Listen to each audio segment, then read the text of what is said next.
Ouais, non, le risque, c'est de jamais se réveiller. J'ai toujours cette sensation que ma vie ne va pas durer longtemps. Le fait d'avoir son enfant qui a un handicap et que tu le prévois pas, je pense que c'est ça le point le plus douloureux. On était mariés, on a eu des enfants, 2 enfants, et un soir, je rentre chez moi, il n'y a plus personne. Quoi ? Ça, c'est quand t'es inconscient du danger, ça allait. Par contre, avec le temps, quand j'ai commencé à grandir et être conscient des dangers, là, ça a été de plus en plus compliqué. Du coup, ça t'a permis de te lancer, de prendre des risques très tôt. Je me suis vraiment donné ce focus de faire tout ce que je ne suis pas censé faire. En fait, j'ai fait exprès, j'ai voulu me mettre dans des conditions physiques dures, extrêmes. On a tous eu l'impression, à un moment ou à un autre, de se sentir un peu différent des autres ou de se sentir un petit peu bloqué dans un certain aspect de notre vie. L'invité qui sera là aujourd'hui, lui, a connu ça dès sa naissance. Il est venu au monde avec une malformation qui a façonné toute son enfance, entre les allers-retours aux hôpitaux, les opérations, les salles d'urgence et les médecins. Et il a également vécu avec cette peur chaque jour que tout puisse s'arrêter du jour au lendemain. Aujourd'hui, il va nous raconter son histoire et il va nous raconter comment on grandit avec ce genre de malformation en étant enfant, comment on se forge un mental aussi dès l'enfance et surtout comment on apprend à vivre avec et comment on peut réussir sa vie quoi qu'il arrive. Je vous souhaite un très bon épisode. Je vous laisse réagir en commentaire pour partager également vos expériences ou vos avis, tout simplement, toujours dans la bienveillance, et je vous souhaite un bon épisode. Et bienvenue Sofiane. Merci Clara. Je suis très contente de te recevoir. Pareillement. Et qu'on fasse un épisode ensemble. Pareillement. Merci Du pour coup, l'invite. avec plaisir. T'es là aujourd'hui pour nous parler un petit peu de ton enfance, de ton parcours de vie et de ce que tu as vécu. Ouais. Est-ce que déjà tu peux nous expliquer ta malformation avec tes mots ? Ouais, pour la faire très simple, moi je suis né avec un pied beau. Donc un pied beau, c'est une malformation au niveau de la jambe et du pied. Donc c'est une malformation qui a lieu dès la naissance. Donc moi j'étais trop grand dans le ventre de ma maman. Il y a plusieurs explications au pied beau, moi en l'occurrence parce que j'étais trop grand dans le ventre de ma mère. Et il s'avère que quand je suis né, mes parents l'ont découvert à la naissance que j'avais un pied beaucoup plus petit que l'autre. Une jambe qui était retournée par rapport à ma jambe gauche, donc là c'était ma jambe droite. Et en l'occurrence, ça m'a valu des années d'opérations, de rééducation.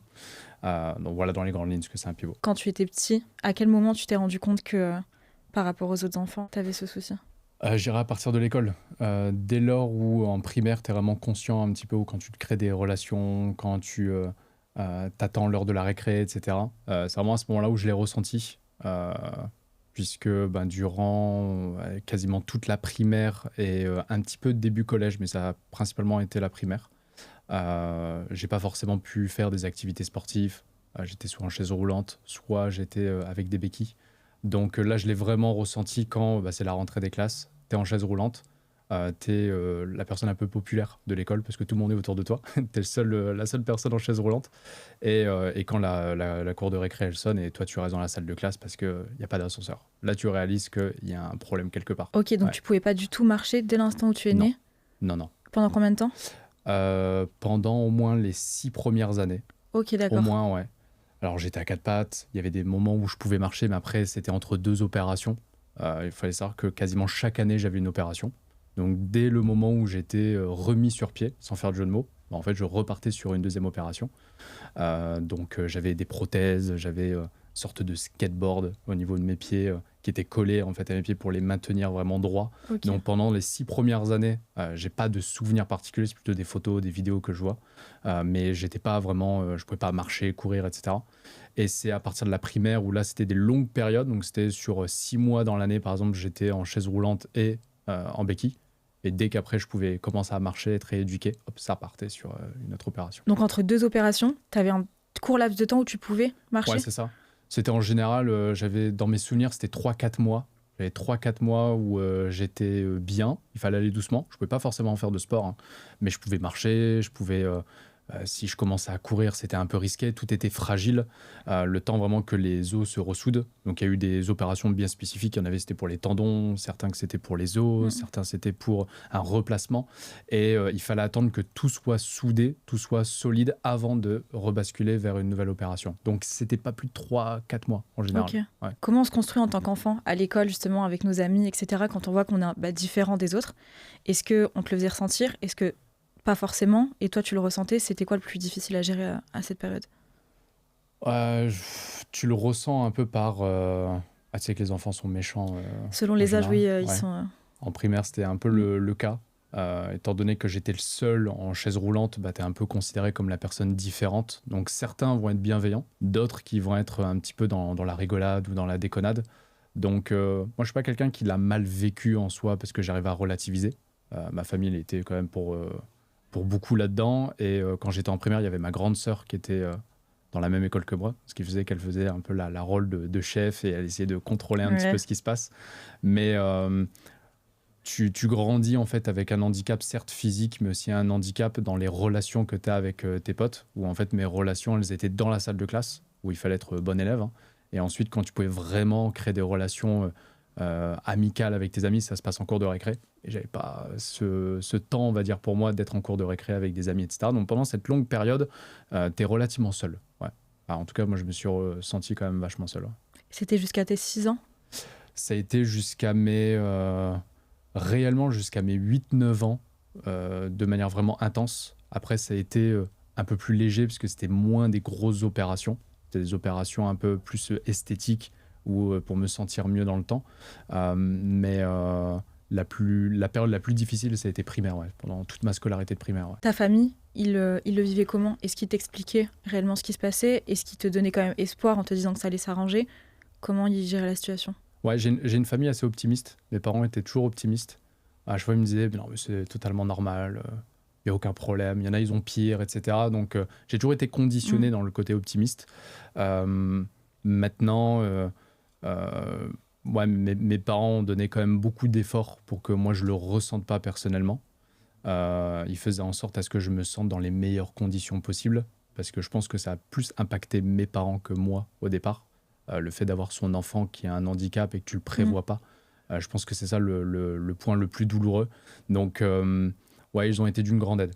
Donc, mes parents, il y avait ma grande sœur aussi qui était avec moi pendant toute la scolarité. On n'a que 2 ans d'écart, donc on était toujours assez proches quand j'étais en primaire. Donc, ouais, j'avais le cercle protecteur qui était là un peu pour me tenir et éviter que je déraille complètement. T'étais bien entouré. Ouais, j'étais bien entouré. Et comment ça se passait au niveau des opérations? C'était des allers-retours dans les hôpitaux constants? Est-ce que tu restais là-bas? Ouais, alors moi, dans mes souvenirs, une opération, je restais plus d'1 mois à l'hôpital. Ok. Ouais, plus d'1 mois. C'est-à-dire que c'était des opérations qui duraient 7 à 8 heures, parfois même un petit peu plus. Et à quelle fréquence? Et fréquence, c'était quasiment 1 fois par an. Ok. Ouais, donc quasiment 1 fois par an. Après, c'était des rééducations chez le kinésithérapeute, parce qu'après, tu restes certes pas forcément à l'hôpital. Après, c'est des allers-retours chez le kinésithérapeute, qui venait parfois à domicile, parfois j'allais chez le kiné. Mais c'était des longues rééducations. Ça prenait dans l'année au moins 6-7 mois en général. Ensuite, ça commence à aller mieux. Donc, c'est là où pour un enfant, tu as l'impression que c'est terminé, parce que moi, je n'avais jamais conscience de la prochaine opération, tu vois, ce qui allait intervenir l'année suivante. Donc, pour moi, c'était en mode, c'est terminé. Je me souviens que je demandais souvent à mes parents, là, c'est bon, c'est fini. Ma mère me disait, ah oui, non, mais là, c'est bon. Donc, ils m'ont déjà un peu conditionné, tu vois, dans le fait de, c'est fini, puis on ne fait pas attention à ce qui va se passer demain. Et ensuite, quand ça réintervenait, j'essayais de toujours voir le bon côté des choses. J'étais gâté quand j'étais à l'hôpital. Quand tu te réveilles, tu as des cadeaux, tu as des choses. Donc du coup, pour toi, c'était un bon souvenir, des bons moments dans les hôpitaux, ou t'appréhendais quand même à chaque fois? Quand j'étais petit, quand tu es inconscient du danger, ça allait. Pour moi, c'était une routine. Tu vois, je me dis, l'hôpital est un peu ma deuxième maison. Par contre, avec le temps, quand j'ai commencé à grandir et être conscient des dangers, des problématiques qu'on peut rencontrer, là, ça a été de plus en plus compliqué. Donc, c'est vraiment vers les 2-3 dernières opérations où là, ça a eu beaucoup plus d'impact négatif sur moi, sur mon mental, sur ma manière de vivre, parce que tu as des ambitions, tu as des volontés, tu grandis, tu as envie de faire du sport, tu as envie de sortir avec tes amis, enfin bref. Et ça, c'était des choses que je pouvais pas faire. Et je ressentais de plus en plus la fragilité. C'est vraiment vers la fin. Quand tu dis les 2-3 dernières opérations, c'est du coup les 2-3 dernières années? Ouais, parce que c'était une opération par an. Ouais, t'avais quel âge J'avais 12 ans. Okay. Ouais, j'avais 11-12 ans dans les dernières. Et qu'est-ce qui faisait que tu le prenais différemment? Parce que là, tu te rendais vraiment compte qu'il y avait potentiellement un danger pour toi, et qu'il pouvait t'arriver quelque chose de... Ouais, c'est ça. En fait, la dernière opération, je me souviens on avait toujours une visite en fait avec le médecin spécialiste.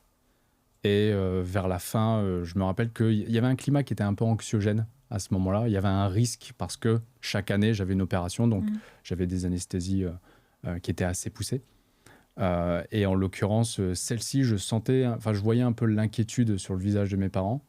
Moi, j'avais de moins en moins envie de me faire opérer parce que je commence à en avoir marre au bout d'autant d'années d'être sur le corbillard. Et c'est là où j'ai commencé un petit peu à stresser. Où là, c'était une opération un peu finale. Là, pour le coup, on me disait, c'est vraiment la dernière. Mais par contre, il y a un risque qui est présenté.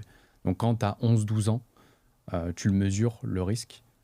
Tu t'es déjà créé des relations avec certains amis, donc tu commences à ruminer de plus en plus. Moi, je commence à avoir des projets dans la vie, que ce soit en termes de sport, etc. J'étais très tourné vers le sport, alors que paradoxalement, je ne pouvais pas faire de sport, mais j'étais matrixé par le Mais du fait coup, c'est de peut-être faire parce que certains tu pouvais sports. pas en faire. Exactement. Ouais, j'étais toujours tenté vers les choses que je ne pouvais pas faire. Et la dernière opération, je sentais qu'il y avait un climat anxiogène. Et donc, je l'ai extrêmement appréhendé. Et je pense que c'est plutôt celle-ci qui m'a fait un peu basculer vers beaucoup d'interrogations et beaucoup un peu de mal-être pendant cette période-là. C'était quoi exactement le risque dont tu parlais? Bah, le Il n'y en risque, avait c'est pas un de... particulier ou c'était... Ouais, non, le risque, c'est de jamais se réveiller. Ok. C'est de jamais se réveiller. En fait, tu t'es endormi pendant 7-8 heures. On sait que les anesthésiants, c'est très mauvais, de toute façon, que ce soit pour le sang, que ce soit pour le cerveau. Et il y en a eu tellement de manière régulière qu'il y a quand même un risque à prendre. Je ne pourrais pas dire le pourcentage de risque à ce moment-là. Mes parents ne me l'ont pas dit et je pense qu'ils ne me le diront jamais, réellement quel était le pourcentage de risque.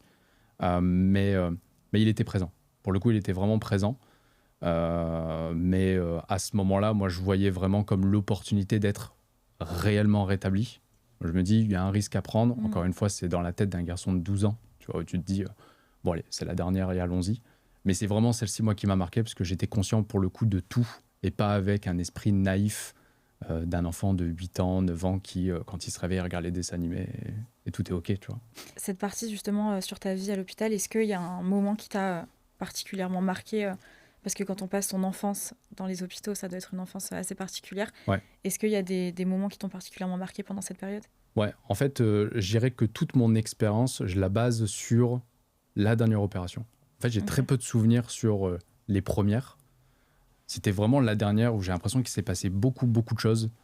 Déjà, la première, c'est qu'il y avait un risque évident. Et là, j'en étais conscient.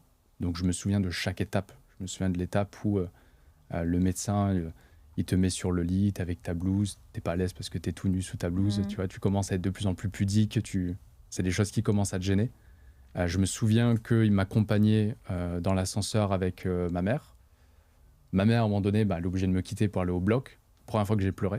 Parce que je me suis dit, peut-être que je vais pas la revoir, etc. Donc là, ça commence à être dur. Ils ont dû beaucoup prendre sur eux, tes parents, je pense. Ouais, quand même. Mais je l'ai jamais ressenti de mes parents. C'était toujours en mode, ça va aller. Je me rappelle, mais tant mieux, ma mère, parce elle que je était pense là. que ça aurait pu changer beaucoup de choses négativement pour toi. Ouais, ils ont été très forts là-dessus. Mais je me souviens de ma mère qui me dit, ça va aller comme ça. Donc moi, je partais. Mais vraiment avec une tristesse. J'ai l'impression en fait qu'on m'abandonnait à ce moment-là. Et je me souviens vraiment comme si c'était hier. Je me souviens dans la salle d'opération, je me souviens du visage des personnes. Et en fait, je pense qu'à ce moment-là, j'étais en train de capter chaque chose qui se passait autour de moi. Je voulais prendre chaque souvenir, me dire, c'est peut-être les dernières choses que je suis en train de vivre. Pour moi, la table d'opération, c'était un aspect négatif. Tu vois, j'ai l'impression vraiment que j'allais mourir à ce moment-là. Donc dans ma tête, j'étais conditionné en mode, c'est mes derniers instants. Je me souviens quand j'étais sur la table, quand ils m'ont mis le masque, je résistais pour pas dormir. Je me souviens de la dame qui frottait le front, etc., qui me disait ça va aller, t'essaies de résister, mais c'est mort, c'est impossible.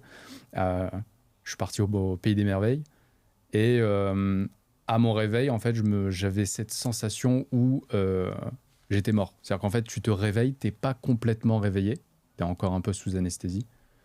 Tu regardes autour de toi, mais c'est un peu flou, t'as les oreilles qui sont bouchées, la lumière, elle est trop éblouissante. Et à ce moment-là, j'avais l'impression d'être passé de l'autre côté. J'avais aucune douleur ni quoi que ce soit, mais j'avais cette sensation. Donc en fait, cette dernière opération m'a vraiment rapproché au maximum de la fin. Et comme si tu l'acceptes en te disant, ce qui est fait est fait, et maintenant il faut assumer. Donc ça a été vraiment le truc qui m'a le plus marqué. Et ensuite, ça a été des secondes expériences. C'est-à-dire que c'était le moment où je suis resté le plus longtemps à l'hôpital.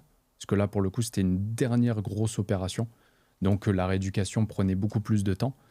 Et je me souviens qu'il y avait une petite fille qui venait souvent dans ma chambre. Donc, quand tu as 10-12 ans, tu commences à créer des peurs. J'étais quelqu'un qui passait beaucoup de temps devant la télé. Je regardais pas mal de films d'horreur. Donc, j'étais quand même assez touché par les choses possibles. Et je me rappelle qu'il y avait une petite fille qui venait dans ma chambre et elle avait pas de cheveux à ce moment-là. Pour moi, une fille sans cheveux, c'était bizarre. Et tu savais quelle maladie elle avait ou c'était Non, juste... à ce moment-là, non, je savais pas. Je voyais juste une petite fille sans cheveux qui venait dans ma chambre. Donc avec ton esprit de garçon de 12 ans, forcément, Ouais, c'est ça.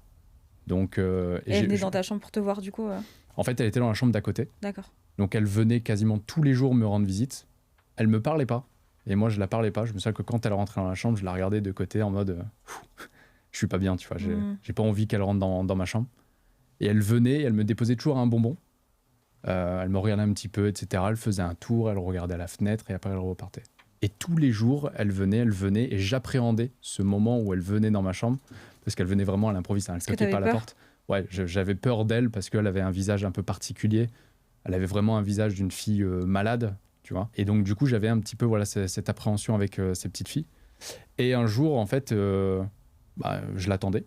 Je me suis dit, elle va forcément venir aujourd'hui. Elle n'est pas venue. Le lendemain, elle n'est toujours pas venue. Le surlendemain, elle n'est toujours pas venue. Et je commençais à me poser des questions. Et à un moment donné, il y a l'infirmière qui venait. Je lui dis, mais elle n'est plus là, la petite fille sans cheveux, etc. Et c'est là qu'elle m'a dit qu'elle était décédée. Et en fait, je me souviens de ce moment où en fait, j'ai regretté d'avoir eu peur de l'avoir dans ma chambre. Parce qu'à ce moment-là, je me suis dit, en fait, c'était elle qui était beaucoup plus courageuse. Moi, quand je suis parti au bloc, j'ai pleuré comme un bébé. J'ai l'impression que ma vie allait se terminer. Et elle venait, elle souriait, elle me parlait pas forcément. Elle me laissait un petit bonbon. Elle, je pense qu'elle le savait avec le recul que c'était bientôt fini pour elle. Mais elle avait toujours la patate, tu vois. Elle venait et elle me rendait visite. Moi, je pouvais pas me lever. C'était la seule différence. Mais j'ai pas culpabilisé, mais c'est vraiment le moment où j'ai compris qu'il y avait des personnes qui acceptaient plus la mort que d'autres. Et j'ai un petit peu culpabilisé de me dire, moi, j'en ai peut-être un peu trop fait. Parce qu'elle, pour le coup, c'était catégorique qu'elle allait y rester. Moi, il y avait plus de chances de m'en sortir que elle. Et ça, je l'ai un peu mal vécu à ce moment-là. Et je pense que c'est ça qui m'a débloqué cette... comment je peux dire ça, cette réflexion vis-à-vis de la mort, tu vois, où je me dis, en fait, à tout moment, ça peut s'arrêter, c'est pas un problème en soi. C'est vrai qu'à cet âge-là, quand ta vie, c'est les hôpitaux et que tu es confronté à des amis que tu peux te faire un peu dans les hôpitaux, tu as un rapport à la mort qui doit être différent parce que tu vois des gens malades tout le temps, des gens qui, comme tu dis, pour la petite fille qui d'un coup ne se présente plus et on t'annonce qu'ils sont décédés, je pense que tu as un rapport... Ouais, c'est ça. Et en fait, tous les jours, on avait des activités avec les autres enfants de l'hôpital. Il y avait un sorte de club d'enfants. Et donc, du coup, quand moi, on m'a emmené dans ces clubs-là, là, tu es entouré de tous ces enfants qui ont tous une particularité différente. Ils ont tous une différence soit physique ou alors une différence mentale. Et en fait, c'est à ce moment-là où tu dis, c'est peut-être normal en fait, d'être comme ça. Et c'est là où tu commences à ressentir le paradoxe, tu vois, le parallèle entre les personnes différentes aux yeux de la plupart des gens. Et quand tu es à l'école et tu as soi-disant des personnes normales, et que tu te dis, en fait, où est ma place, tu vois ? Est-ce qu'elle est plutôt proche de ces personnes-là ? Est-ce qu'elle est plus proche des personnes qui n'ont pas de soucis à proprement parler ? Dans la tête d'un gosse de 12 ans, en fait, ça te détruit progressivement, parce que tu sais même plus où te placer. Tu sais même pas où elle est ta place. Tu as un rapport avec la mort qui peut être malsain pour des gens qui se posent même pas la question. Et limite que t'en parles régulièrement, tu dis moi j'ai pas peur de mourir, moi j'ai l'impression que je vais mourir demain, etc. Pour un enfant de 12 ans, tu dis c'est quand même étrange quoi qu'il parle de ça. T'as vécu 3 ans en te disant à tout moment demain je peux ne plus être là. Ouais, et ça me suit encore aujourd'hui. En fait, moi j'ai toujours cette sensation depuis ce moment-là. Je sais que ça s'est fait à ce moment-là parce que c'est vraiment le moment qui m'a le plus marqué. Mais j'ai toujours cette sensation que ma vie ne va pas durer longtemps. Alors les gens, ils aiment pas quand je leur dis ça, quand je dis ça à mes parents, quand je dis ça à ma copine, etc. C'est bizarre que tu dises ça, que tu as cette sensation que tu vas pas vivre longtemps. Et je pense parce que j'ai accepté tout petit que j'allais mourir à ce moment-là. Tu vois, je m'étais convaincu que j'allais jamais sortir de ce bloc opératoire. Et donc tous les jours, j'ai un peu cette petite pensée qui me dit profite parce que c'est peut-être fini ce soir, c'est peut-être fini demain. C'est pas grave, c'est pas une fin en soi personnellement, il y a peut-être d'autres choses à côté, mais je vis continuellement avec l'intime conviction, c'est là où ça fait peur aux gens, mais l'intime conviction que je vais pas vivre longtemps et il faut que je fasse un maximum de choses. En fait, tu as eu ce ressenti puissant de te dire là je vais peut-être mourir tout de suite et en fait c'est resté et maintenant tu te dis que dans tous les cas tu vas mourir, enfin t'as plus ancré dans ta tête que de toute façon tu vas mourir. Exactement. Est-ce que pour toi c'est une mauvaise chose de ressentir ça ou pas ? Je pense pas, tu vois, en tout cas moi je le vis mieux comme ça. J'ai l'impression que tu vois la plupart des gens que je côtoie aujourd'hui, ils se posent pas du tout cette question et je pense qu'ils devraient se la poser.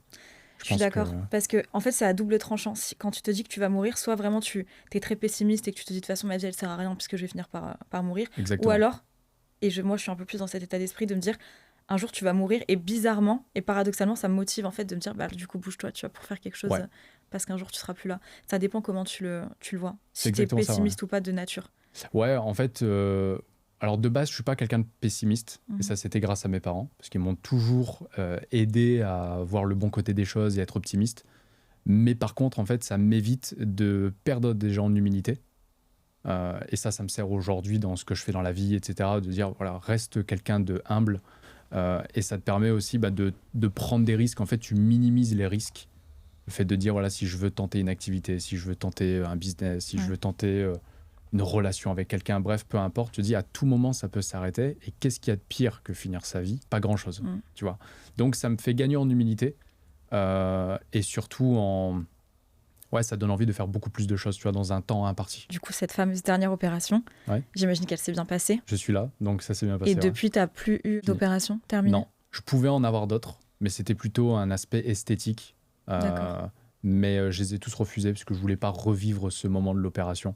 Dès lors où j'ai vraiment été remis sur pied, je me suis vraiment donné ce focus de faire tout ce que je ne suis pas censé faire.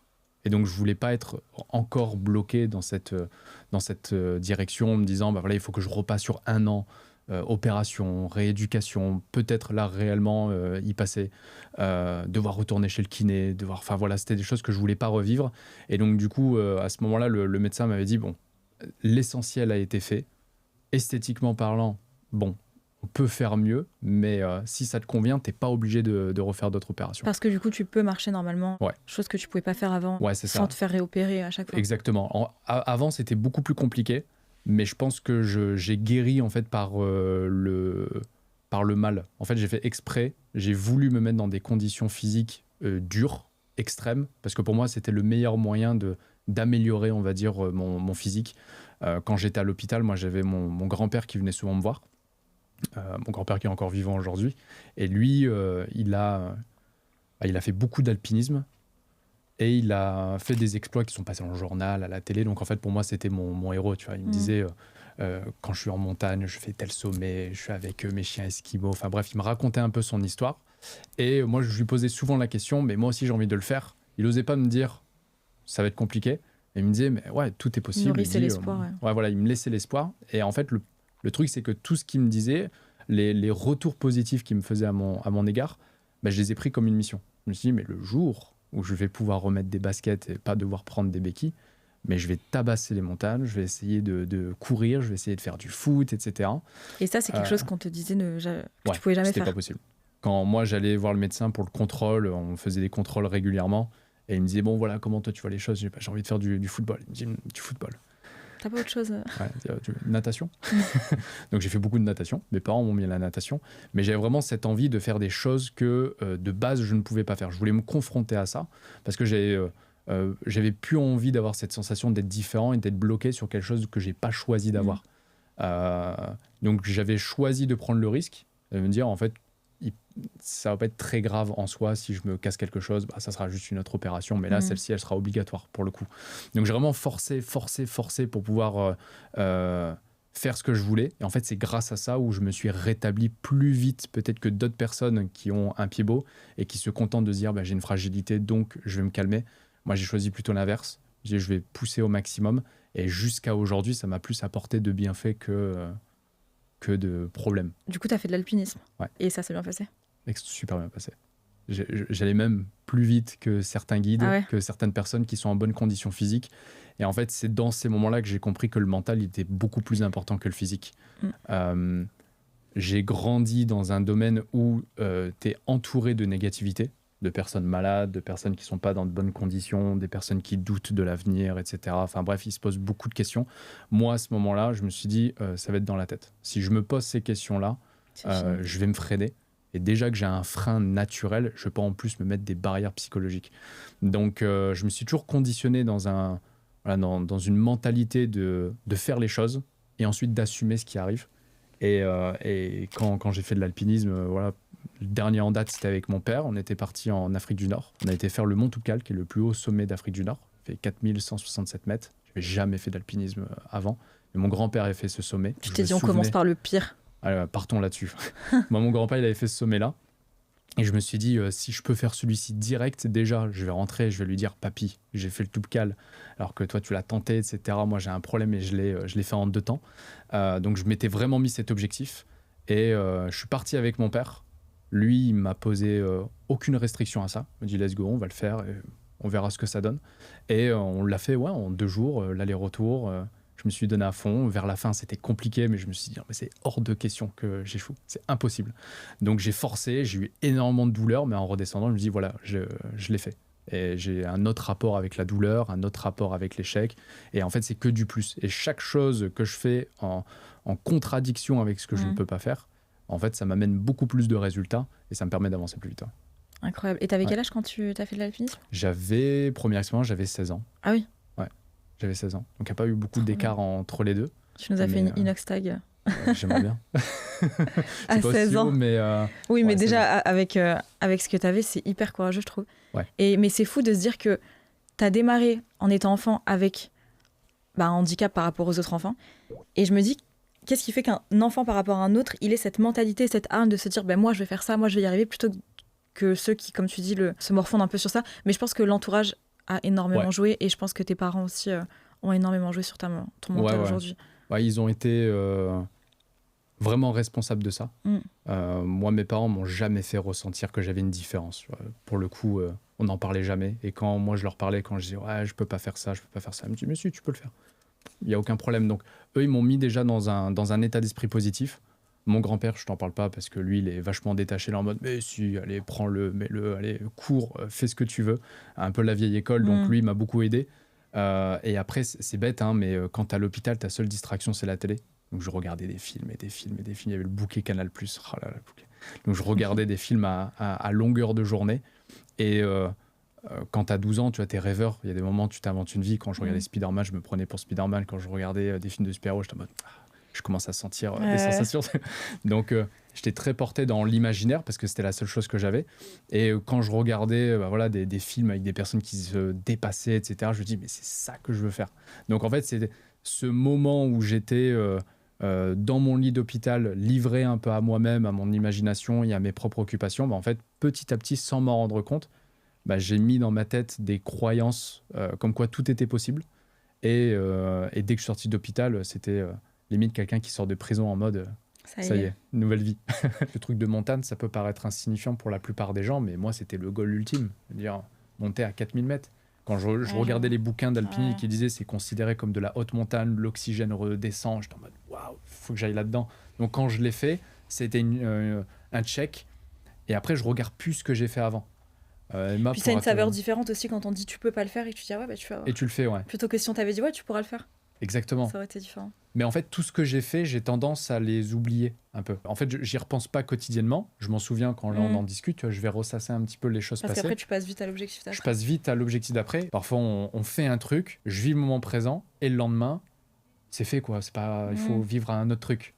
Il faut voir autre chose. Mais tu prends même pas le temps de savourer tes petites victoires. Ouais, non. Mais... c'est fait et il faut passer à autre chose. Et ça, tu vois, c'est un éternel problème que tu mets en avant. T'as les gens qui restent bloqués sur leur victoire toute leur vie, ils font rien d'autre et ils se reposent sur celle-ci. Exactement. T'as des gens comme toi qui passent direct à autre chose comme si ça avait pas trop compté. Exactement. Et puis t'as le mix des deux, on savoure la petite victoire et puis on passe quand même à autre chose. C'est exactement ça. Tu vois, par exemple, l'anecdote, c'est quand j'étais closer, j'avais des échanges avec le CEO, Greg, et il y avait ce potentiel de devenir head of sales. Moi, je me suis dit, alors si je suis head of, c'est bon, j'ai gagné. En fait, pour moi, c'était la finalité. Je me suis donné, mais à 2000%. Ça a été long, ça a mis 6 mois quand même avant d'avoir réellement la réponse. Quand je suis passé head of, il a fallu que Greg me dise « Bon, dernière étape, c'est VP. » J'étais en mode « Mais je m'en fous d'être head of, en fait. Je le suis. Mais il y a ce target de VP, mais j'ai envie d'être VP. » Parce que tu as du mal à te dire, et je suis un peu pareil, tu as du mal à te dire « Ok, c'était mon objectif. Maintenant, c'est bon, je m'arrête là jusqu'à la fin, j'en suis là. » Bah non, ça, c'est impossible. Viens, on continue, sinon on s'ennuie. Voilà. Et donc, je savoure pas, en fait, les petites... vraiment la victoire en me disant « Ah, ça y est, j'y suis. » Mais du coup, t'es jamais bien dans ta vie. T'es toujours à la poursuite d'un truc, t'es jamais... Ouais, c'est un peu ça, ouais. Et parfois, c'est frustrant de dire t'es constamment dans une recherche de quelque chose de plus. Jamais tu te poses et t'apprécies un peu, de dire « Ok, là, je suis content de ce que j'ai fait. » Non. La seule fois où je l'ai vraiment ressenti, c'est quand j'étais en Thaïlande. Et elle m'a dit « Ouais, tu vas rentrer, t'es une nouvelle personne, t'es plus la même personne qu'avant. Ouais. » On a eu cette conversation. Quand je suis arrivé en Thaïlande, c'était la première fois de ma vie où j'étais paisible. Genre, tu vois, j'avais plus de problèmes. Mes business, pour moi, tout était fructifiant. Je pensais pas au côté négatif. J'étais juste là. Ça m'a fait ça en Thaïlande. J'avais l'impression d'être dans une bulle et juste d'apprécier la vie. Mais la vie normale.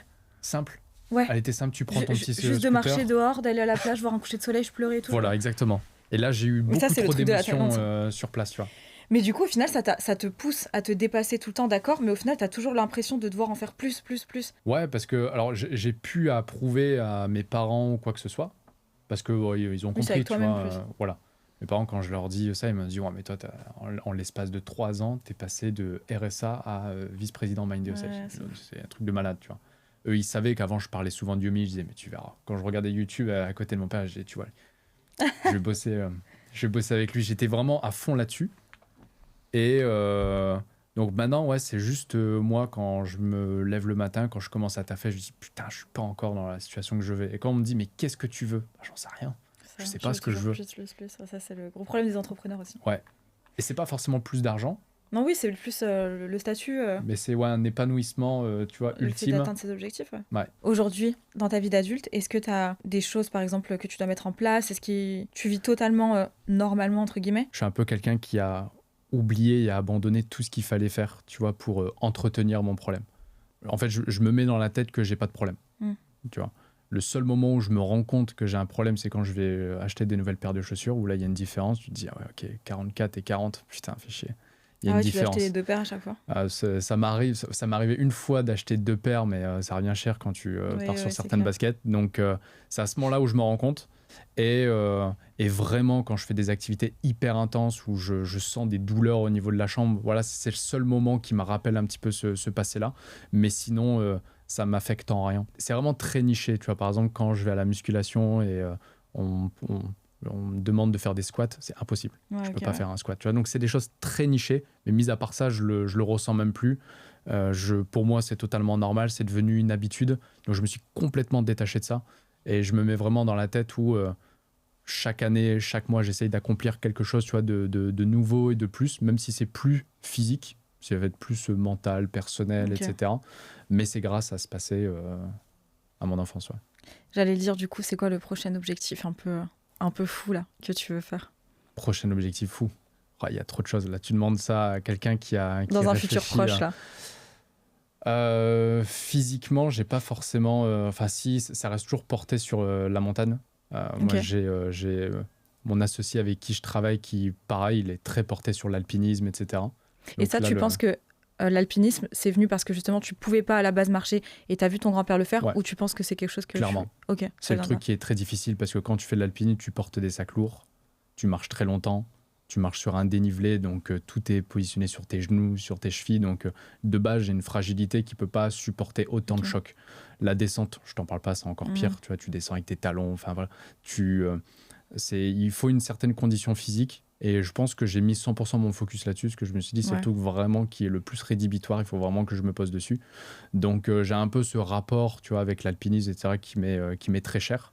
Donc l'objectif le plus proche, je dirais, c'est le Mont Cervin. Il me fait flipper quand je le vois de manière externe, donc je me dis, c'est de faire ça. Tu t'es dépassé physiquement, et comment toutes ces épreuves-là t'ont aidé au niveau du travail, d'un point de vue, on va dire, un peu plus mental? Alors en fait, niveau travail, ça a toujours été un peu compliqué au début. Moi, j'ai toujours été dans le salariat. Pendant en fait, quasiment toute ma carrière, elle a été dans le salariat. Mais j'avais toujours des rêves. Et pour moi, c'est des rêves qui étaient inaccessibles. En fait, j'avais eu l'impression d'avoir checké la partie physique, où je me suis dit, j'ai checké le fait que je peux faire une ascension, je peux courir, je peux faire cela. Et en fait, j'avais plus ce petit truc, en fait, ce petit défi. Et donc, pendant plusieurs années, je rentrais progressivement un peu dans une sorte de routine qui était un peu malsaine, où j'avais mon train-train quotidien, tu vois, je bossais en tant que commercial, je rentrais chez moi, il n'y avait plus de passion, il n'y avait plus rien qui m'animait. Jusqu'au moment où je me suis dit, en fait, il faut vraiment que je retrouve cet aspect positif à créer quelque chose. Et c'est là où je me suis dit, il fallait que je me lance dans l'entrepreneuriat. Parce que c'était la dernière chose que je n'avais pas encore tenté, on va dire, sur le plan professionnel et personnel. Et donc, du coup, je me suis lancé dans l'entrepreneuriat. Et c'est là où, en fait, j'ai ressenti un peu tout ce que je vivais quand j'étais gosse, c'est-à-dire la difficulté. Quand tu es livré à toi-même, quand tu fais face à tes problèmes, quand tu n'as personne pour qui t'aider. C'est ce qui te stimule, en fait. Ouais, complètement. Et donc, quand je me suis lancé dans l'entrepreneuriat, je me suis dit, en fait, je retourne à l'enfance où tu es tout seul, où tu peux pas forcément demander conseil à quelqu'un, parce que moi, dans ma famille, il n'y a personne qui est dans l'entrepreneuriat. Donc, tu es un peu livré à toi-même. Et Et c'est l'étape, on va dire, qui a été la plus enrichissante pour moi pour déjà augmenter ta confiance en soi et surtout le fait de pouvoir accomplir quelque chose que tu n'as pas encore réussi à accomplir. Donc, ouais, c'est ça qui me suit. Ouais. Tu as un rapport au risque et à l'échec qui est totalement différent. Ouais, j'ai pas. T'as pas peur en fait? Non, du tout. En fait, pour moi, l'échec, c'est une étape qui est obligatoire parce que je suis né avec un échec. Parce que concrètement, je suis né avec un handicap qui, de base, devait résumer ma vie sur c'est comme ça que ça doit se passer, alors que tu le choisis pas. Donc, tu as un peu cette injustice où tu dis, putain, je démarre pas dans les bonnes conditions. Et donc, l'échec, je le vois vraiment comme une étape obligatoire et limite comme un adversaire. Et donc, quand tu as un adversaire, tu as forcément cette envie de gagner, de le battre. Donc, pour le battre, tu dois comprendre comment il fonctionne. Pour comprendre comment il fonctionne, il faut que tu ailles dedans, que tu échoues et que tu te dises voilà comment ça se passe. Et ensuite, quand tu l'as compris, plus facile de passer outre. Donc, quand je me lance dans des choses compliquées, j'ai juste qu'une seule hâte, c'est de me dire ça va être quoi le premier échec. Mais c'est fou parce que c'est vrai de se dire que tu as débuté ta vie avec un retard, on va dire, par rapport aux gens et que du coup, mentalement, maintenant, ça te donne de l'avance. Parce que là où tout le monde, ça peut freiner tout le monde, tu sais, la peur de l'échec, la peur de pas réussir, la peur... Et toi, en fait, tu t'en fiches complètement. Donc au final, ça te donne un avantage de te lancer plus vite et d'aller plus loin et justement d'être stimulé par ça, là où ça peut en arrêter. C'est clairement ça. Il y a vraiment pas cette peur de se lancer dans quelque chose qui pourrait ne pas fonctionner. Et là, en l'occurrence, entrepreneuriat, c'était vraiment le plus long adversaire et qui va être un adversaire pendant encore très très longtemps parce qu'il se termine jamais. Mais il n'y a pas ce rapport, on va dire, à l'échec qui est rédhibitoire pour moi. Tu vois, loin de là. On a parlé de la plus grande réussite physique jusqu'à maintenant. Et du coup, ta plus grande réussite business ou en tout cas entrepreneuriale, ce serait quoi jusqu'à aujourd'hui en tout cas? Il y a quelques années, en fait, je m'étais lancé par ma première expérience entrepreneuriale. J'avais démarré avec l'e-commerce. Donc, c'était avec Yomi Denzel. Je pense qu'il y en a plusieurs qui connaissent Yomi Denzel. J'étais sur YouTube, je regardais un petit peu ses vidéos. Et c'était la première fois que j'étais confronté à cet aspect entrepreneurial. Donc, j'ai acheté sa formation. Je me suis lancé dans sa formation. J'ai chiffré un petit peu avec sa formation. Et à ce moment-là, Yomi, il explique qu'il faut créer son pourquoi, son why, dans le premier module mindset. Et à ce moment-là, je me suis dit, j'ai pas envie de mettre un objectif d'argent parce que voilà, c'est pas ce qui m'anime le plus à ce moment-là. J'ai envie de vraiment un truc qui va me suivre jusqu'à la fin. Et à ce moment-là, j'étais quand même un gros fan de Yomi. Et je me suis dit, allez, je vais noter dans mon why, bosser à côté de Yomi. Bosser pour sa boîte, vraiment en partenariat avec lui. Et donc ça, je l'ai mis de côté. À chaque fois que je bossais sur mes boutiques e-commerce, je me dis, mais jamais ça va m'amener jusqu'à Yomi, jusqu'au moment où Yomi fait une story. Elle dit, voilà, je recherche... un closer, etc. pour mes équipes. À ce moment-là, le terme closer, je ne le connais pas du tout. Encore une fois, le rapport avec les contraintes et les échecs, je me dis, c'est quoi closer? Je regarde sur Internet, je vois commercial, je me dis, putain, c'est exactement ce que je fais. Je dis, allez, c'est peut-être l'opportunité. C'est ce que tu fais, mais en freelance, du coup. Exactement, ouais. Donc moi, j'étais dans le salariat en tant que vendeur. Je me dis, là, il me le propose de le faire, mais à mon compte, c'est les planètes s'alignent. Et donc, à ce moment-là, je postule. Ça a été très long, hein. Ça a mis 3 mois avant que je rentre. J'ai eu un entretien, après plus de réponse, après encore un entretien et plus de réponse. Donc, ça a été un peu fastidieux. Et quand je suis rentré après dans cette boîte, progressivement, tu as l'impression de te rapprocher de cette étape. Là, ça fait maintenant plus de 3 ans et demi que je bosse aux côtés de Yomi. Donc, j'ai envie de dire que c'est ma plus grande victoire parce que je me revois au début, lorsque j'étais en train d'écrire ce pourquoi, en me disant « mais ça, c'est mon target ». Et là, aujourd'hui, de pouvoir faire des appels avec lui, discuter de la pluie et du beau temps, c'est... Enfin, pour moi, c'est une belle consécration. Ouais. Tu l'as manifesté, en fait. Je pense qu'il faut y croire fermement, tu vois. La manifestation, je pense, c'est pas juste de dire j'ai envie, c'est vraiment d'incarner le truc au point de te dire ça va devenir ma normalité. Tu vois, c'est exactement ça. Ouais. Avant, moi, j'avais pas conscience que c'était ce truc de manifestation. Parce que, encore une fois, chaque chose que moi j'accomplis, c'est toujours avec un élément comparatif par rapport à quand j'étais petit. Je pense que quand tu es petit, tu as moins de croyances limitantes que quand tu grandis. Quand tu grandis, tu développes des peurs, tu développes des craintes qui sont insensées. Hein. Et quand tu es petit, on appelle ça être rêveur. Et pour moi, en fait, quand tu grandis, tu perds cet aspect rêverie et on essaye d'être le plus rationnel possible. Donc moi, j'ai longtemps eu peur de grandir à ce moment-là. J'ai envie de grandir pour faire plus de choses, mais j'avais peur de grandir et de perdre en fait ce petit truc qui me permettait d'avoir cette liberté de rêver. Étant donné que moi, j'avais cet handicap, mes parents me laissaient rêver. Et justement, ça les arrangeait que je puisse être un petit peu dans des projets, des rêveries. Ils étaient en mode, mais ouais, bien sûr que tu vas pouvoir le faire, etc. Et moi, je me suis toujours obligé, en grandissant, de garder ce côté rêveur, mais de croire fermement, tu vois, en ses rêves, dès lors où c'est des choses qui sont entièrement réalisables. Et là, pour le coup, quand moi, sur mon pourquoi, je me suis dit, j'ai envie de bosser à côté de Yomi parce que je sais que ça va me permettre de m'épanouir, ça va me permettre de créer de meilleures connexions, de rencontrer des gens intéressants. Sur le plan financier, forcément, de mieux gagner sa vie. Pour beaucoup, ça peut être considéré comme un rêve. Tu vois, ma bande de potes suivait aussi Yomi, ils disaient mais non, tu devrais mettre quand même quelque chose d'un peu plus réalisable. Là, tu tapes tout de suite le haut du panier. Bah oui, mais oui. Moi, il me le fallait. Il faut viser haut et au pire, tu retombes un peu plus bas, mais toujours très haut. Mais tu vois, j'ai plein d'amis comme ça aussi qui ont plein de rêves, mais qui restent au stade de rêve parce qu'ils mettent aucune action concrète pour les transformer en objectifs plutôt. Et à chaque fois, je leur dis mais pourquoi tu le tentes pas? Oui, mais c'est impossible. Mais pourquoi? Il y a des gens qui le font. Pourquoi toi tu le ferais pas? Tu vois. Et en fait, je pense que ça leur demande une trop grosse énergie ou un trop gros effort, je sais pas, de se rendre compte que c'est possible. Mais ça me faisait beaucoup de peine. Et après, je me suis dit, bon, peut-être c'est un choix de vie aussi, tu vois, parce que tu peux pas motiver quelqu'un qui croit même pas en lui. Les personnes qui abandonnent, c'est les personnes qui sont pas bien avec eux-mêmes, tu vois. Peut-être. Quand ils sont... on a tous ces moments-là, quand tu es tout seul chez toi, quand tu vas te coucher et que tu réfléchis. Moi, c'est mes meilleurs moments, ça. Ouais. C'est là où vraiment je pars loin et tu peux penser vraiment à tout ce que tu veux. Tu peux t'inventer toutes les vies que tu veux. Et moi, je connais beaucoup de personnes qui, dans ces moments-là, en fait, ils essayent de se rationaliser en se disant non, mais c'est pas le bon choix. Tu vois, ils font cet exercice à l'inverse en disant il faut que je réalise que c'est pas la bonne chose pour moi, que c'est pas possible.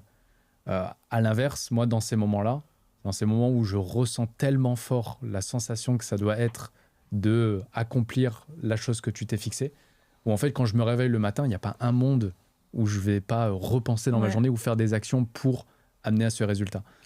Et c'est ça qui est dommage, et c'est vraiment cet aspect rêverie. Je pense que beaucoup de personnes ne sont pas à l'aise avec eux-mêmes, c'est pour ça qu'ils sont toujours obligés d'être accompagnés. Ils sont toujours, quand ils vont au restaurant, il faut qu'ils soient avec un ami. Quand ils vont au cinéma, je ne vais pas aller au cinéma tout seul, c'est bizarre, ils sont toujours obligés d'être accompagnés.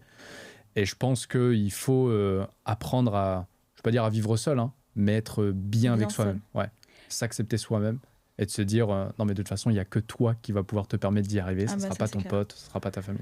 C'est marrant parce que j'en parlais avec quelqu'un de ma famille qui me disait justement, on est tous les deux insomniaques, et il me disait justement que lui, avant de dormir, c'était le moment où justement il avait peur, il pensait à tous ses échecs, il se disait mais est-ce que ça va marcher? Mais en fait c'était plus angoissant, alors que moi c'est totalement l'inverse, comme tu le dis, comme toi.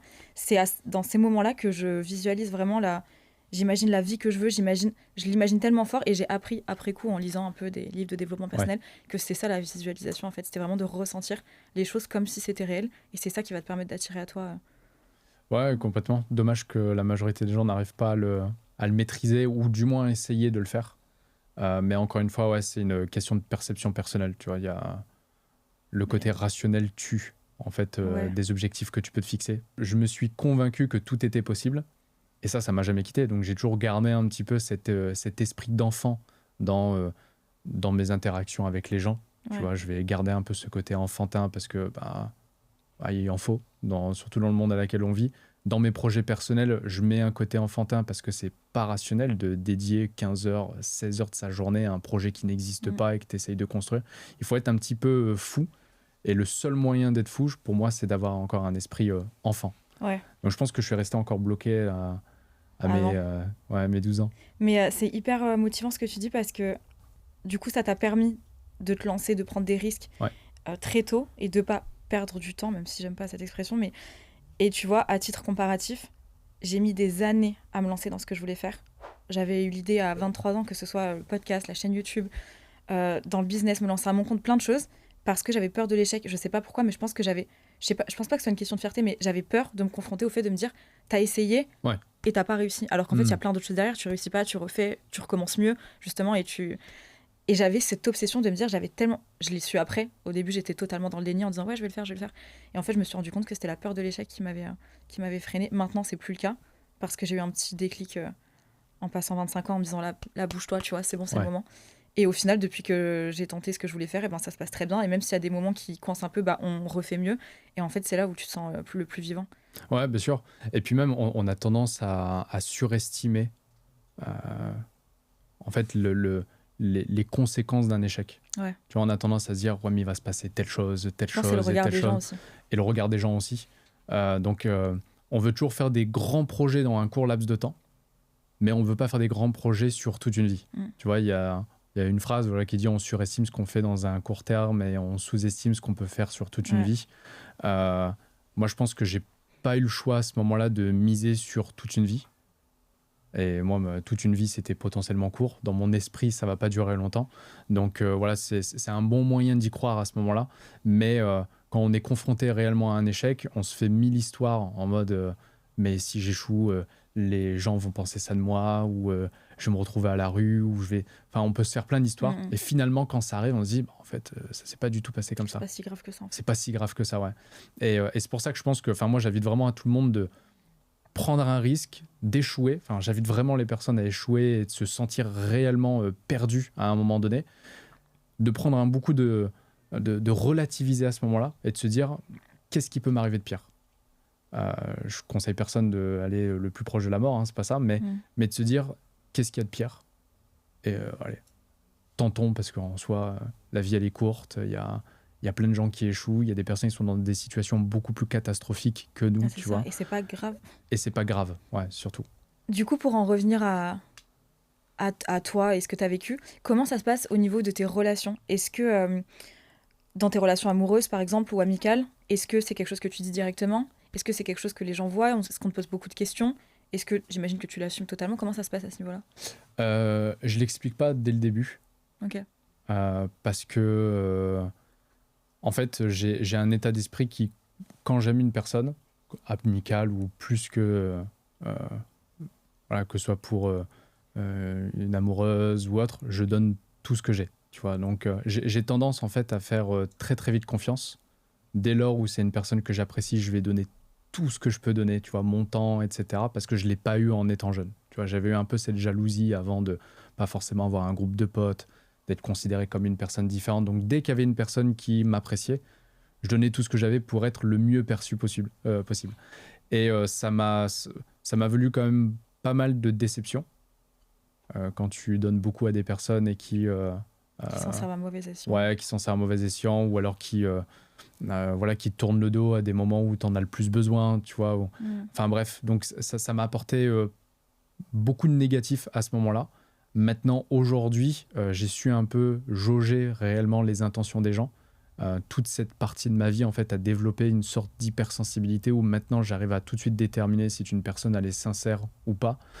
Donc maintenant, dans mes relations, je sais que j'ai un petit cercle. Il n'est pas énorme. J'ouvre pas ma porte à tout le monde. Maintenant, c'est les personnes qui comptent vraiment pour moi qui vont m'orienter si vraiment c'est une bonne chose ou non.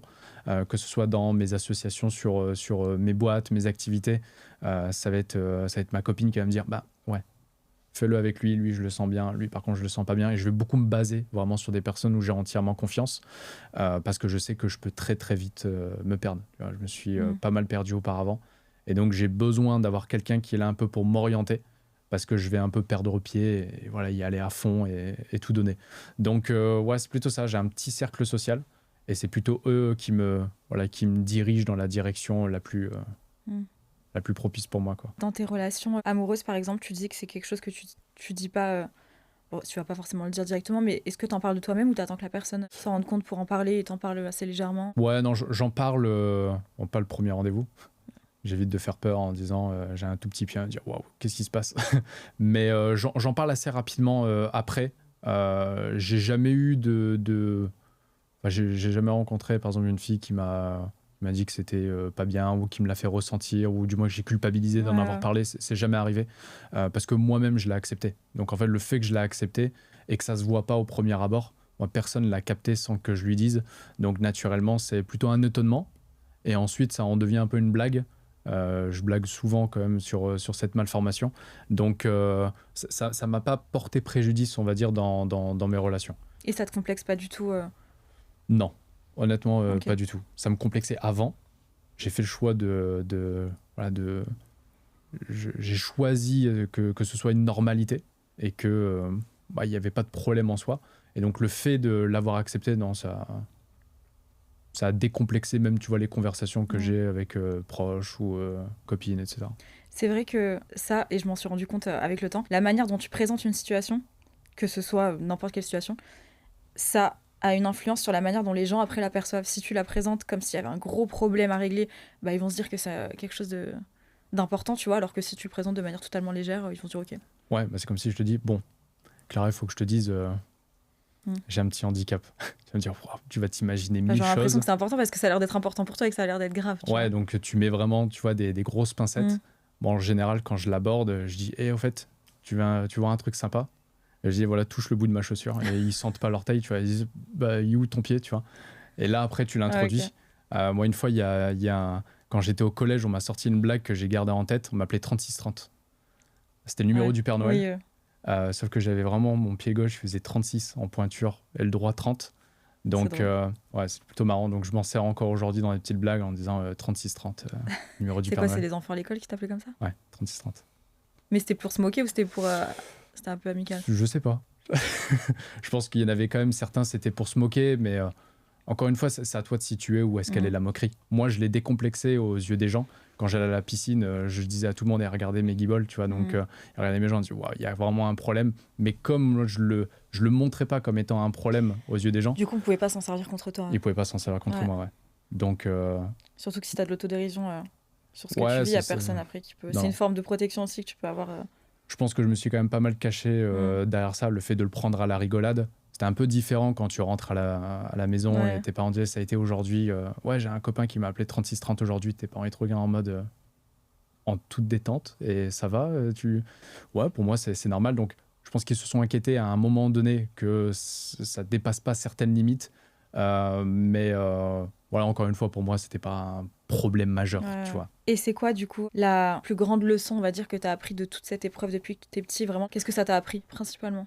Ça peut être bateau, hein, mais j'ai envie de dire vivre au jour le jour. C'est une phrase, Oui, je du sais, coup. bateau, mais qui en dit long quand même.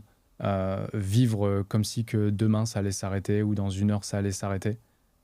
Minimiser le risque au maximum et vraiment se donner à fond. Je vois beaucoup trop de gens se restreindre pour des raisons qui sont infondées. Ils ont énormément de potentiel, ils ne le développent pas. Que ce soit dans la famille, des personnes externes, tu vois, dans le travail, je rencontre beaucoup de gens et c'est dommage, des personnes qui ont aucun problème physique, aucun problème mental et ils se mettent des barrières. Ils disent je verrai demain, etc. Et ça, moi, ça me frustre au plus haut point. Donc, conseil que je donnerais, c'est vraiment de vivre au maximum des choses, de se donner à fond et surtout de s'éclater. Tu vois, s'éclater de ne pas chercher des problèmes là où il n'y en a pas. Il y a d'autres problèmes dans le monde beaucoup plus graves qu'avoir juste une malformation au niveau de la jambe. Il y a beaucoup plus grave que d'avoir un problème psychologique ou quoi que ce soit. Enfin bref, il y a des problèmes pires et il ne faut pas en faire une finalité et vraiment se donner à fond et profiter surtout. Profiter, voir les choses du côté positif. Tu profites de la vie, donc tu remets rien au lendemain, etc. Mais est-ce que ça te met pas une pression inconsciente de te dire faut absolument que je fasse des choses, faut absolument que j'atteigne mes objectifs Est-ce que des fois tu arrives aussi à être tranquille et te dire ok bon voilà c'est bon je suis en vacances, je fais rien, t'arrives à profiter un peu de la vie sans forcément être productif, ou est-ce que ça te met une pression de tout le temps devoir faire accomplir des choses et te surpasser? Je suis quelqu'un qui est jamais serein dans sa tête. C'est-à-dire Dans ma tête, c'est toujours... en fait, c'est un chaos, mais bien organisé. Ok. C'est-à-dire que je sais qu'il y a beaucoup de choses dans ma tête, j'ai beaucoup d'angoisse, j'ai beaucoup de choses qui me frustrent parce que je veux pas abandonner. Moi, j'ai plus peur de l'abandon que de l'échec. Et donc, je pense que dans ma tête, ça doit être un peu une anxiété permanente, mais c'est ça en fait qui me permet de tenir le coup et d'avancer. J'ai toujours peur que ça s'arrête avant d'avoir fini. Donc, tu vois, je dis souvent, j'ai pas peur de mourir, j'ai peur de pas avoir assez vécu. Et donc, j'ai parfois cette anxiété de me dire, j'ai pas encore fait assez de choses, j'ai pas encore vu assez de choses, je comprends pas encore certaines choses, et il faut que j'y aille. Et comme j'ai cette anxiété de me dire, mais ça peut se terminer ce soir ou demain, il faut que ça aille vite, tu vois. Il faut que ça aille vite. Donc, quand je fais quelque chose qui est un peu trop lent, apparemment, je vais un peu mal le vivre. Dans le travail plus? Dans le travail, même dans la vie perso, hein, tu vois, quand il y a plein d'anecdotes, tu vois, quand je partais en voyage avec un pote et il a besoin de faire une pause, imaginons, et toi, t'as qu'une envie, c'est d'avancer, tu vois, d'arriver à destination, t'as envie de voir ce qui va se passer. Bah, il y a des moments où t'es un peu entre deux mondes où tu te dis, ben, j'ai envie de profiter avec cette personne, et d'un côté, j'ai envie de nourrir un petit peu l'objectif que moi, je me fixe. Donc, parfois, dans le bien commun, ça peut être compliqué. Voilà, la personne avec qui je vis, par exemple, parfois, je sais qu'elle peut mal le vivre en disant, mais je le vois pas trop, il a un truc en tête et il reste fixé là-dessus. J'arrive pas à être partout en même temps. Donc, dès que j'ai une obsession en tête, elle va être primaire et il va falloir que je me mette 100% dessus. Donc ça peut avoir des aspects négatifs sur les à côté. Mais j'en suis conscient, mais c'est le point un peu compliqué. Ouais. Dans tous les aspects de ta vie, il faut toujours que tu vives des choses, que tu expérimentes, que tu apprennes, etc. Et c'est là où les gens, ils ont du mal à suivre parfois. Ouais. Ok. J'ai besoin de voir un peu ce qu'il y a derrière la barrière, tu vois. Je vais être c'est pas plus mal dans un sens, mais c'est vrai que des fois, il faut peut-être doser. Faut suivre. Faut suivre surtout. Mais après, si c'est comme ça que t'es bien et que... Pour certains, faut suivre. C'est sûr. Parce que tu disais justement qu'il y a toujours plus grave et qu'il faut pas se prendre la tête. Je vais me prendre la tête avec des choses qui me concernent moi. Ok, mais sinon, le reste, c'est pas... Non. Là où des gens peuvent se prendre la tête très facilement ou rester braqués ou quoi que ce soit. Du coup, j'imagine que t'es quelqu'un de beaucoup plus chill sur plein de sujets. Ouais, je suis Pierre Ninet dans Five, tu vois. Ouais, je vois. Tout va bien. Tu vois, il y a aucun problème. Ouais. Moi, je suis plutôt la personne qui va toujours... Tu relativises tout le temps, en fait. Ouais, relativiser et dire non, mais il y a aucun problème, on va trouver une solution, c'est good. Par contre, tout ce qui me concerne moi personnellement et que ça peut mettre un peu je vais pas dire l'avenir, mais la situation de certaines personnes, tu vois, que ce soit dans mon travail, etc., où j'ai la responsabilité sur une équipe de personnes et que ça peut avoir un impact sur eux, cette responsabilité que moi j'ai, je vais un petit peu moins bien la vivre, je veux moins rationaliser dessus. Je vais mettre beaucoup plus de pression pour éviter que ça ait un impact sur les autres personnes, parce que j'ai toujours envie que les personnes me perçoivent comme quelqu'un de bon, qui les aide, qui est là pour eux, tu vois, vraiment ce côté leadership que mes parents ont eu avec moi au tout début. Et c'est ça qui peut être parfois un peu difficile à vivre. Rien à voir, mais tu fais des enfants ou pas ? J'ai déjà 2 enfants. T'as déjà des enfants ? Ouais. Toi, j'en ai pas parlé là. Je te dis, il y a eu beaucoup de choses. Mais, non, c'est vrai ? Ouais, j'ai 2 enfants, ouais. Je te crois pas. Je te jure sur ma vie. C'est vrai ou pas ? Avec toi ? Dinguerie. Ouais. Et c'est là où en fait j'avais peur, enfin peur et pas peur. Hein. Je me suis dit peut-être que tu vas intégrer cette question. Et je me suis dit, et là on est parti pour 1 heure. Hein ? Je savais pas, pour moi, je sais pas, dans ma tête. Mais personne ne sait que j'ai des enfants. Mais en fait, c'est parce que je me suis dit, vu que t'as ce truc de dire je vais mourir, je me dis peut-être que le jour où il aura des enfants, il transmettra un peu cette sorte. Non, c'est pire. Ah ouais ? Ouais, en fait, c'est pire. En fait, moi, j'étais marié. Tu vas me dire, mais c'est quoi ce délire ? Quand je te dis, il y a eu 1000 vies. 15 vies différentes. Je t'ai dit, il faudra un épisode 2, tu verras. Avant de me lancer en entrepreneuriat, je voulais fonder une famille, tu vois. J'étais plutôt entrepreneur dans la vie que dans le business. C'était un peu mon goal. J'avais rencontré une fille, on est resté plus de 6 ans ensemble. On était mariés, on a eu des enfants, 2 enfants, tu vois. Et un soir, je rentre chez moi, il n'y a plus personne. Quoi ? Ça, c'est l'histoire de fou. Mais là, tu peux en faire un épisode. Comment ça, il n'y a plus personne ? C'est pareil. Enfin, elle était partie avec quelqu'un d'autre. Moi, je rentre un soir du travail. Je faisais de l'e-commerce. Je faisais de l'e-commerce à ce moment-là, mais je faisais un job de salarié à côté. Et je rentre chez moi un soir, il n'y a plus personne.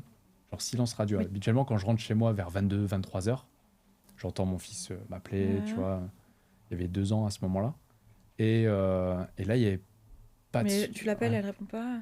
Aucune réponse. J'envoie un message. Me dis pas que t'as jamais revu tes enfants depuis ce jour-là ? Si. Ah, l'histoire, elle aurait été mais là, vraiment horrible. Tu vois tes enfants ouais, je vois mes enfants, mais à ce moment-là, ça, c'est une histoire de dingue. Hein, mais en fait, t'as l'impression que tout est perdu. J'appelle, pas de réponse. Elle me répond 3 heures plus tard en me disant « Non, mais c'est fini, t'es jamais là. » Enfin, des trucs à la con. Hein.